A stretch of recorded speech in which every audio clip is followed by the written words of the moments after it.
The story begins with the introduction of Hiroshi, a student at a private school. He was a big manga fan.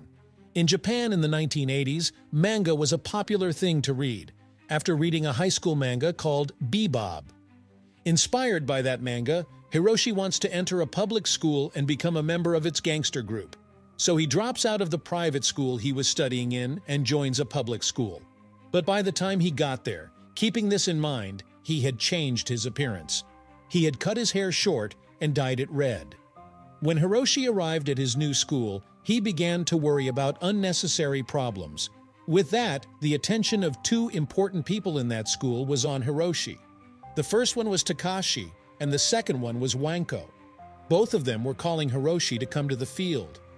At first, Hiroshi thought it would be naturally inviting. He left everything behind and went with them. But when he reached the field, Hiroshi began to feel a little suspicious. There was a boy named Tatsuya. Tatsuya was beating up the boys from another school there. Hiroshi saw this and felt that things were not so good. It didn't take much thought as Tatsuya summoned his allies and was ready for a fight.